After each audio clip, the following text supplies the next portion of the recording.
Masih lagi bersama kami dalam Kupas Kopi Ilham Sejuta Inspirasi, dan jangan lupa untuk tekan butang like dalam laman Facebook kami di Kupas Kopi V2 dan tinggalkan juga perkongsian ataupun komen anda dalam laman Facebook tersebut.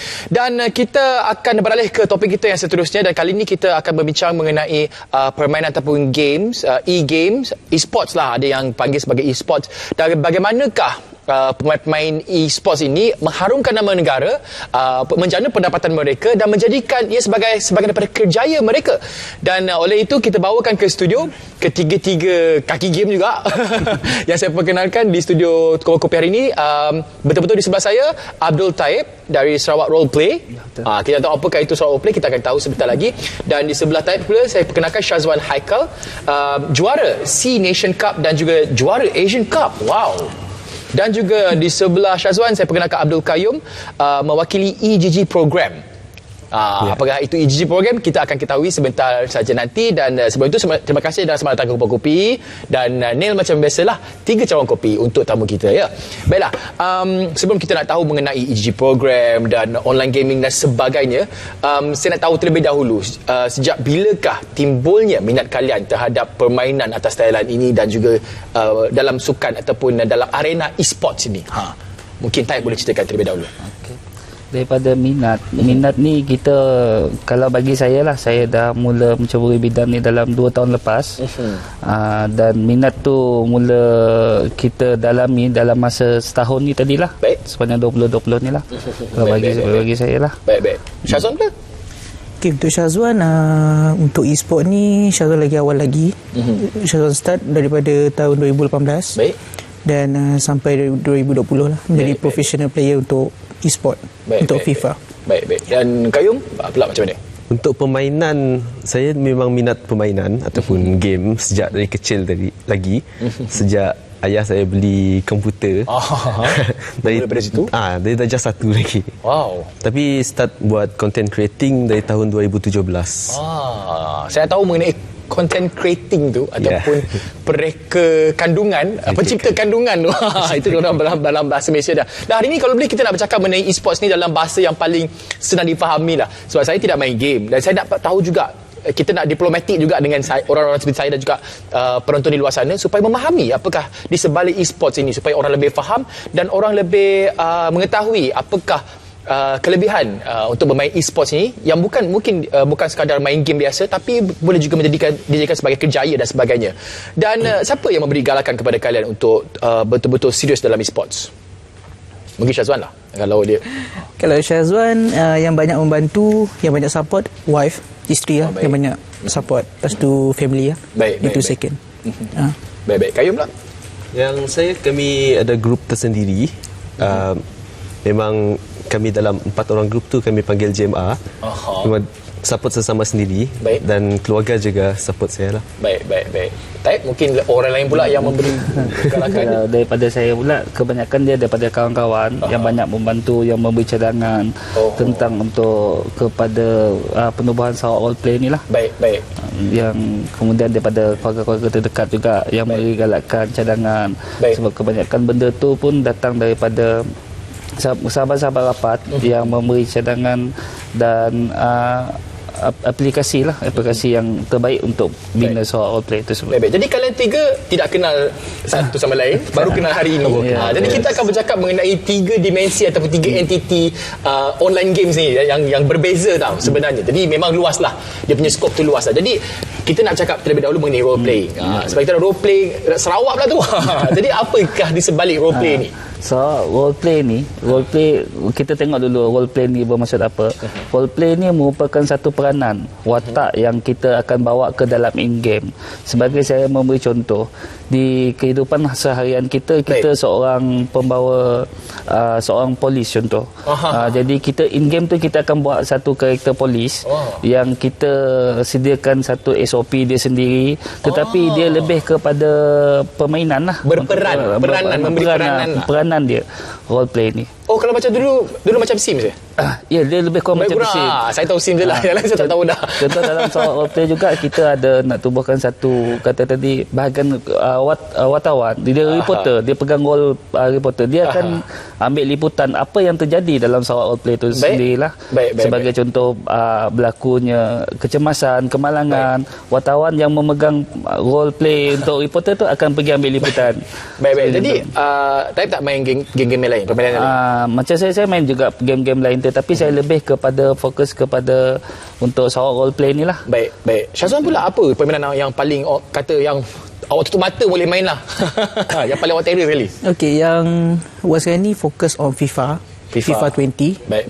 And Wan pun dah start career pada 2018 daripada FIFA 20 lah. So sampai sekarang pun Wan dah join pasukan VPG Malaysia. Baik. Untuk Pro Club. Baik. Dia berlainan sikit lah. VPG Malaysia kita control satu player je. Tu yang beza dengan 1v1 yang kita main. Kita control satu player. Macam dalam padang 11 players tapi kita control satu je. Itu yang membezakan lah. Jadi awak berwakili ke semua pemain dalam tu? Tak. Saya wakil saya sendiri. Awak wakil seorang? Watak awak seorang saja? Yes. Sebab kalau yang FIFA boleh pelibatan ramai-ramai players dan juga pemain. Baiklah. Kita kata juga mengenai EGG program tu. Saya sebenarnya banyak nak tahu mengenai EGG program ni. Tapi sebelum itu, hari itu saya berkesempatan untuk menemui salah seorang daripada pemain. Dan dia adalah pemain wanita sebenarnya. Dan sama-sama kita saksikan sebutan yang telah kami sediakan untuk anda. Dan sekarang saya bersama dengan Rose, seorang penstream dan juga peminat permainan e-games ini. Jadi Rose, apa khabar? Sihat Alhamdulillah. Sihat Alhamdulillah. Jadi Rose, ceritakan sedikitlah mengenai penglibatan Rose dalam e-games ini dan apakah di antara permainan ataupun games yang Rose main sendiri? Saya banyak bermain game FPS. Selain itu saya juga main 5M, iaitu game roleplay, di mana dekat game tu kita bawa watak yang lain dekat game tu. Saya sebenarnya masih lagi nak memahami bagaimanakah konsep permainan seperti ini kan. Jadi banyak juga saya belajar di sinilah. Dan bagaimana pula dengan tanggapan ataupun mungkin persepsi ataupun stigma masyarakat mengenai dengan pemain e-games wanita ni ataupun penstream wanita ni? Ada tak mereka menganggap macam kenapa ada wanita yang juga menjadi seorang penstream ataupun mungkin tak ada kerja lain ke? Ada tak orang yang bagi tanggapan yang sebegini? Sejujurnya kalau dah biasa kita main game, jadi kalau kita jumpa kawan game, mereka tak ada tanggapan macam tu. Jadi kalau dekat masyarakat lain mungkin ada, tapi setakat ini tak ada. Yelah, bagus juga. Dan bagaimana pula dengan masa yang anda habiskan untuk sesuatu permainan itu? Ada mengganggu aktiviti lain tak? Biasanya saya bermain permainan game ketika saya ada masa lapang. Jadi satu game biasanya saya akan main dalam 4 hingga 6 jam. Ada had je lah. Ada had dia. Dan boleh bagikan masa juga bersama dengan meluangkan masa bersama keluarga pun masih ada. Betul. Jadi janganlah anggap macam semua game je 24 jam. Tak ada. Dan saya difahamkan juga yang Rose juga ada mendapat habuan ataupun gaji lah kan melalui permainan sebegini. Jadi banyak tak? Setakat ni saya boleh kata saya dapat 4 angka lah. Ringgit? Sebenarnya permainan sebegini ada manfaat juga sebenarnya kan. Jadi jangan anggap mereka ni bermain kosong-kosong saja. Ada manfaatnya dan juga kalau pandai membagikan masa juga memberi sebanyak kebaikan dari segi inilah. Jadi terima kasih Rose di atas segala perkongsian anda dan saya doakan semoga anda terus berjaya dalam hidup. Okey?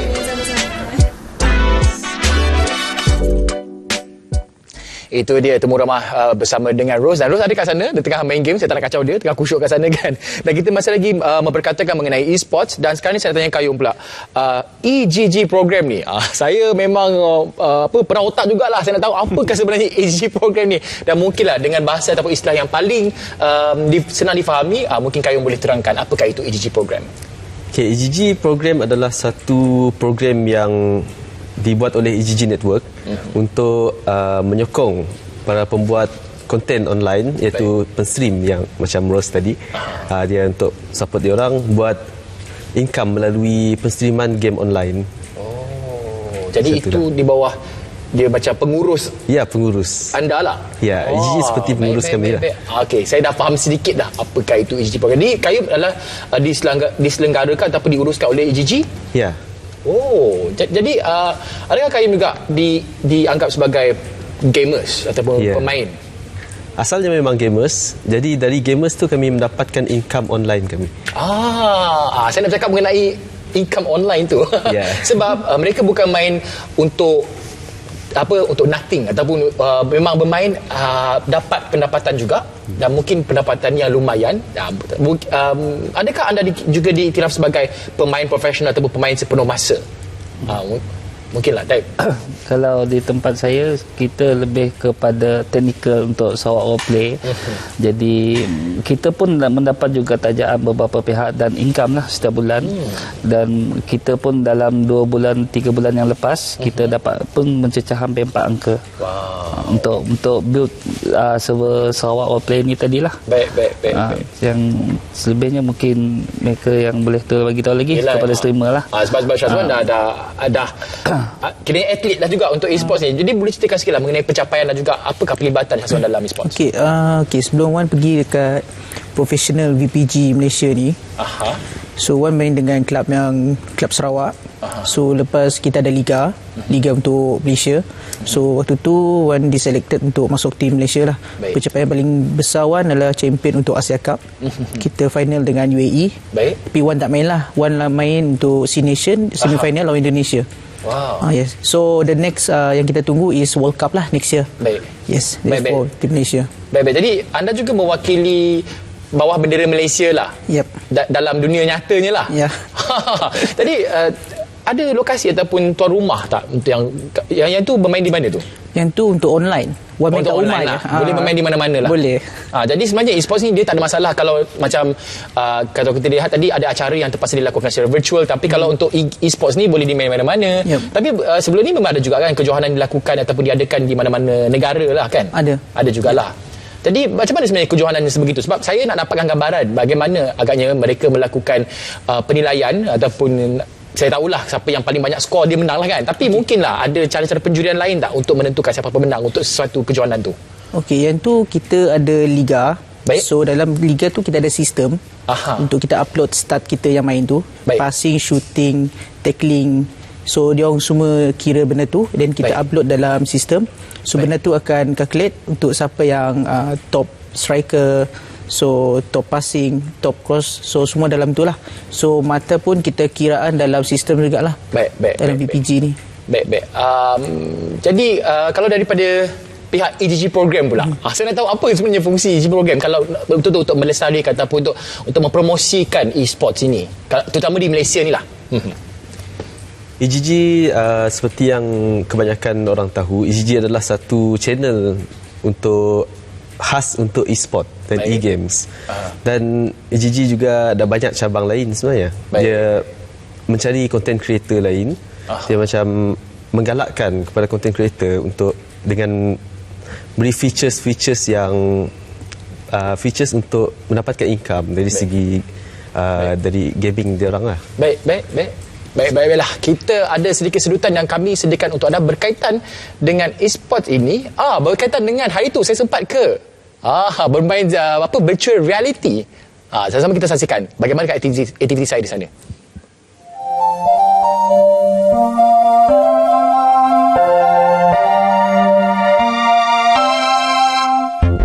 Sekarang saya berada di Virtual Park Esports Center yang terletak di Kota Samarahan dan ia merupakan taman bertemakan VR pertama di Borneo. Dan ini adalah lokasi bagi mereka yang meminati esports dan juga e-games. Dan di sini juga tempat untuk mengasah bakat anda. Siapa tahu anda akan menjadi seorang atlet esports pada suatu hari nanti. Dan untuk mereka yang tak pandai main e-games, jangan risau sebab seperti saya juga, saya nak mencuba beberapa permainan virtual reality di sini dan nampaknya semua cukup menarik minat saya. Jadi saya cubalah permainan di Virtual Park Esports Center ini.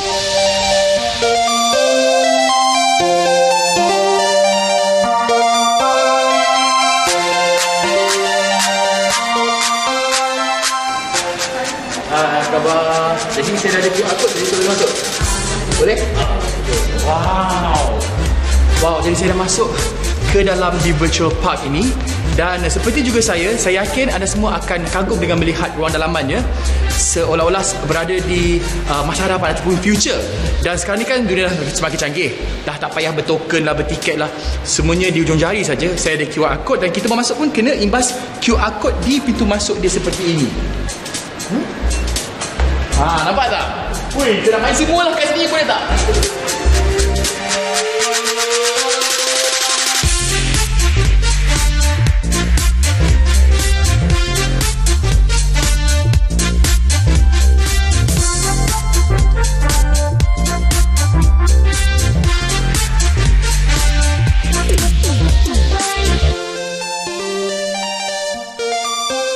Sejak bila tertubuhnya dan terbinanya di virtual park?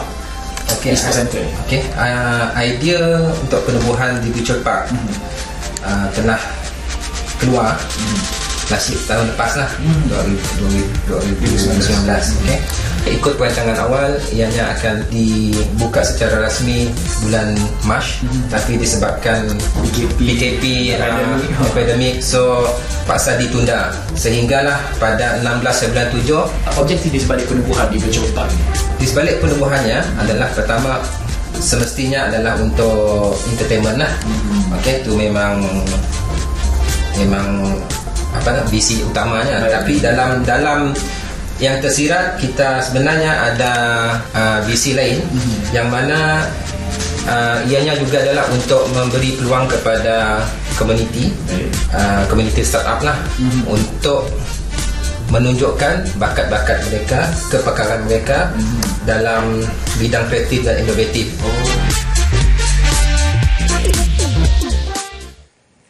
Itu dia. Jadi saya galakkan anda semua yang berada di sekitar Kuching dan juga Kota Sambahan untuk berkunjung ke The Virtual Park yang terletak di Kota Sambahan untuk main semua virtual reality games kat sana. Dan juga untuk anda yang minat online games pun ataupun e-sports, anda juga boleh bermain berbagai jenis e-sports yang dia disediakan di Virtual Park. Dan masih lagi membicarakan mengenai dengan perkembangan e-sports terutama sekali di negeri Sarawak ini. Dan saya nak tahu mengenai dengan roleplay Sarawak ni, macam mana kalau dibuat dalam bahasa Sarawak? Bagaimana dengan sambutan daripada pemain-pemain dan juga gamers dari negeri Sarawak? Kalau kita lihat daripada mula-mula dulu, kita launch untuk server Sarawak Roleplay, tapi yang masih berstatus beta, kita pun dah mendapatkan pelibatan hampir 40 orang player dari seluruh Sarawak. Rata-rata daripada bahagian Miri, Bintulu, Muka, Kuching sendiri dan Sibu lah. Dan selepas kita buat official launching dia, apabila server dia dah masuk ke tahap visi kedua, kita dapat pelibatan hampir 60 ke 70 players dalam satu masa. Sebab dalam keadaan roleplay ni pun kita ada masa dia lebih kepada malam lah. Kerana siang hari daily dia, mereka orang mempunyai kerja hakiki mereka masing-masing, dan mereka orang banyak spendkan masa ke dalam jarak pukul 8 hingga pukul 12 malam lah. Ada had masa dia juga? Dia tak ada had masa, sehingga kan saya pernah ada satu ketika tu pukul 4 pagi masih ada 30 orang player. Baik. Mungkin ada yang cuti ke apa keesokan harinya. Mereka memang server tu saya memang buka 24 jam. Tak kira masa lah siapa-siapa nak masuk dalam server tu lah. Sebab saya difahamkan sekarang ramai juga di antara selebriti dan juga mereka-mereka yang sudah ada nama besar dah mula berkecimpung dalam dunia e-sports ini. Dan Syazwan, saya nak tanya sebagai seorang atlet e-sports ni, apakah di antara negara-negara yang telah mempelopori dunia e-sports dan juga mungkin menjadi cabaran lah untuk anda lah? Untuk cabaran UAE. UAE. Wow. Untuk saya tengok diorang punya dunia e-sport ni, diorang ada tempat sendiri untuk main. Diorang ada gelanggang dia sendiri, berbeza dengan kita. Yalah. Kalau kita online, walaupun online diorang ada tempat sendiri untuk main. So yang tu kita respect dengan UAE. Diorang lebih ke depan lah sekarang ni. Saya sangka kan Korea Selatan bukan? No. Masih belum? Belum. Sebab saya nampak, saya tengok itu mereka ada tempat ataupun pusat latihan lah. Jadi kemana agaknya hala tuju, katakanlah khususnya untuk negeri Sarawak ni lah, dalam dunia e-sports? Perspektif daripada anda. Kalau dekat Sarawak ni, kita mensasarkan kalau ada tempat latihan tu. Baik. Sekarang ni banyak tempat yang dah tak ada lagi dah untuk gaming studio. Baik. Yang penting dekat Sarawak ni ada gaming studio. Yang tu untuk kita expose player-player FIFA ni ataupun e-sport lain, game lain. Baik. Untuk kita expose sekarang ni banyak young player, youth player yang dah meningkat naik. So yang penting dekat Sarawak ni ada gaming studio je. Yang tu yang penting. So sekarang ni kita pun dah bincang dengan Persatuan e-sport Sarawak. Baik. So diorang dah tengah nak buat apa yang macam di Visual Park ni. So yang tu tempat untuk kita training lah sekarang ni. Baik. Ya. Ada masa depan lah, ada harapan lah. Ada harapan. Untuk mengharumkan ataupun untuk melebarkan lagi Yes. empire e-sport di negeri Sarawak ni lah.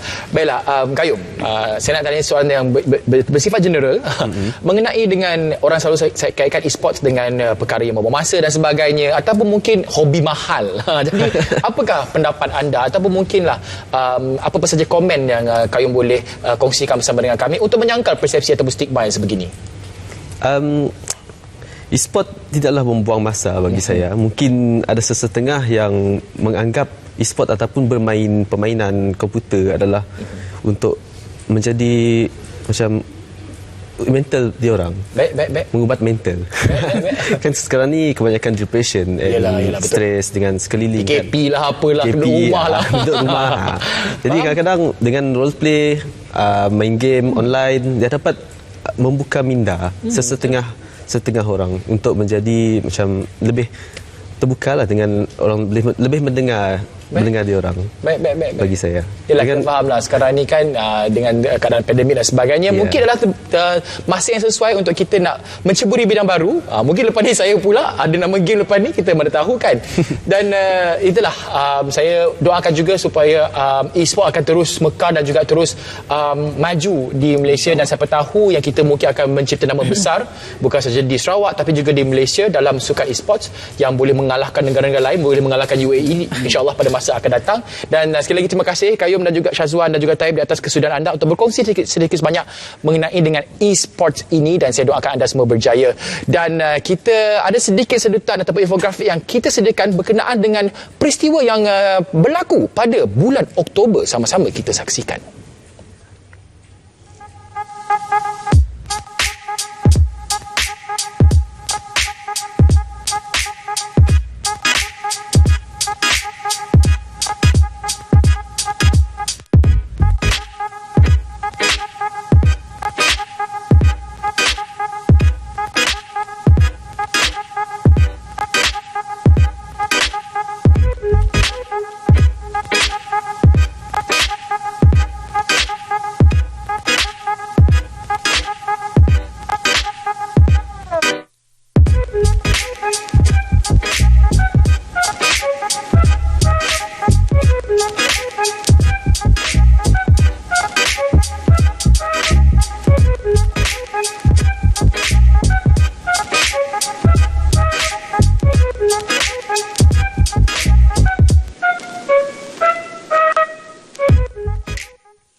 Baiklah, sampai di sini saja pertemuan kita dalam Kupas Kopi. Terima kasih kerana anda setia bersama dengan kami sedari awal rancangan tadi. Kita dah bincang mengenai STEM Playground Virtual 2020 dan juga e-sports, dan sekarang saya berada di Set B untuk melihat bagaimanakah gamers-gamers ini ataupun pemain ini bermain permainan mereka. Kita ada Little Nightmare, kita ada permainan Flight Simulator, ada MotoGP dan juga Hitman.